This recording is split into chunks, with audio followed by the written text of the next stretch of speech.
secretário de Estado da Saúde, Elton Zeferino, em entrevista coletiva, disse o seguinte: estamos sem testes em Santa Catarina para os exames de coronavírus. Uma preocupação. O governo já informou que novos testes devem chegar ainda nesta quarta-feira. Mas agora a gente vai saber como estão, a procura aí por informações, como estão as pessoas que neste momento buscam por informações com relação ao coronavírus. A gente pegou, inclusive, viu, Vera Bonfante, as principais perguntas que foram feitas lá no Alô Saúde, o programa da saúde de Florianópolis. Por ligação, quais são as principais dúvidas? Por isso eu vou conversar agora com a doutora Regina Valim, doutora médica infectologista, que sempre nos atende aqui no SBT Meio Dia. Oi, doutora, tudo bem? Bom dia. Oi, Fernando, tudo? A doutora Regina, que inclusive foi chamada pelo governo do estado para alguns esclarecimentos com relação ao coronavírus. Bom, antes de eu trazer aqui as perguntas que a gente pegou lá do Alô Saúde, aquelas dúvidas recorrentes da população, eu quero saber da senhora. Qual é a dúvida que a senhora mais recebe aí? Qual é a pergunta mais feita para a senhora como médica infectologista? O que as pessoas mais querem saber neste momento, doutora? O que as pessoas mais me perguntam, Fernando, é como transmite o vírus, né? E se as pessoas que têm algum outro problema de saúde, alguma doença crônica, eles são ainda bastante inseguros em relação a risco, né, de adquirir o coronavírus. Principalmente essas duas. Muito bem. Doutora Regina Valim com a gente aqui. Então vamos respondendo as perguntas das pessoas, as perguntas que mais foram feitas lá no Alô Saúde, doutora Regina. Quanto tempo, é a primeira pergunta, quanto tempo o vírus fica no ar ou incubado? Incubado, a primeira pergunta é com relação, quanto tempo o vírus fica incubado é a pergunta. Conta pra gente, doutora Regina. O período de incubação, na verdade, é o período que o vírus ele está no organismo da pessoa, tá? Não é fora dele. Então, assim, o período de incubação ele varia de 1 a 14 dias, ou seja, bastante longo o período de incubação.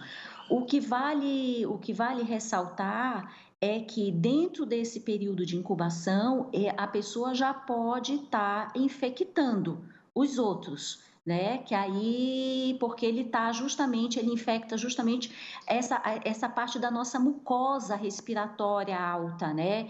Nariz, orofaringe, né? Garganta. Então, nesse período, ele já pode ser uma pessoa infectante. Outra pergunta aqui, doutora Regina, é possível a pessoa estar infectada e não apresentar sintomas? Sim, existe uma parcela da população que a gente sabe que não vai ter sintoma respiratório ou então que vai ter sintomas respiratórios muito leves, né? Então, o grande risco mesmo de disseminação maior é o paciente mais grave, mais sintomático, porque ele elimina uma quantidade muito grande de vírus. Mas essas pessoas assintomáticas ou pouco sintomáticas, elas também podem ser transmissoras. Então, ele pode fazer desde doença assintomática até casos muito graves. Doutora Regina, outra pergunta aqui. Vale lembrar que as perguntas a gente pegou lá do Alô Saúde, as perguntas que mais foram levantadas no programa Alô Saúde da Prefeitura de Florianópolis. Sintomas, estou com sintomas. Devo procurar atendimento presencial? É o que pergunta aqui lá no Alô Saúde a população. Não, se você tem um sintoma leve de resfriado, né, pode até ter febre, mas uma febre que controla com antitérmico, uma tosse seca, ou coriza, ou seja, sintomas leves, dor no corpo, esses sintomas de doença gripal realmente, de doença, né, de resfriado, a indicação é que tome sintomático, se hidrate adequadamente fique isolado dentro de casa dos outros membros da família, né? E contacte justamente o Alô Saúde, né? Ou avise o posto de saúde que você está com suspeita do coronavírus, porque o sistema de saúde está preparado para monitorar essa pessoa que é pouco sintomática também, né? Então, a pessoa deve ficar em casa e enfatizando, gente, quem tem sintoma respiratório de resfriado ou de gripe deve ficar em casa isolado dos outros membros da família. Doutora Regina Valim, pode haver reinfecção? Isso quer dizer a pessoa pegar coronavírus mais de uma vez?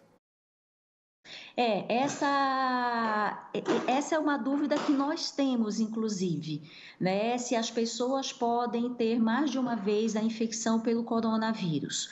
Na pandemia, quando que começou na China, houve relatos de pessoas que manifestaram mais de uma vez a doença, né? Só que ficou uma dúvida se ela tinha se reinfectado ou se, na verdade, tinha sido o próprio desenvolvimento da doença, ou seja, ela teve uma fase onde teve um pouco mais de sintomas, melhorou e depois teve o recrudescimento desses sintomas. Então, tem essa dúvida se a doença ela pode se comportar em duas fases também, ou se realmente as pessoas podem se reinfectar, ou seja, pode ter a infecção mais de uma vez. Essa é uma dúvida que a gente ainda não tem uma resposta eficiente.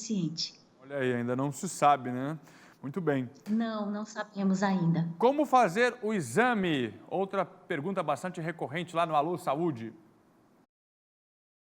O exame, ele está sendo feito atualmente para as pessoas internadas, né? Ou seja, aquelas pessoas que têm o quadro mais grave da síndrome gripal, né? Com falta de ar, febre não controlada com antitérmico, né? Que ficam mais prostrados, que desidratam, que tem alguma descompensação de alguma doença de base. Então, essas pessoas que estão sendo internadas. E essas pessoas, ao serem internadas, elas estão fazendo o exame, não só o exame para o coronavírus, mas também para outros vírus respiratórios, né? Então, a gente faz coleta o exame, vai para o painel viral, porque a gente não pode esquecer que a gente já está tendo circulação de outros vírus também, como o influenza, e também é feito o exame para o coronavírus.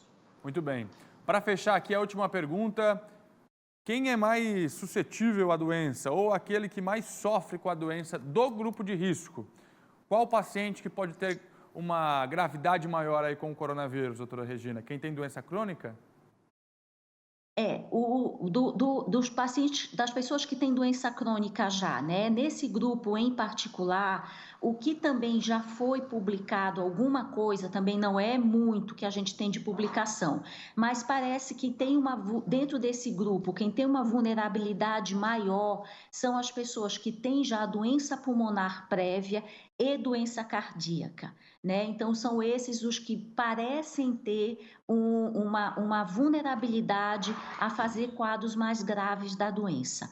Mas, mais uma vez, isso a gente está tendo publicações mais recentes, né? Então, pode ser que a gente aumente o número de pessoas que têm uma vulnerabilidade maior dentro do grupo mais vulnerável.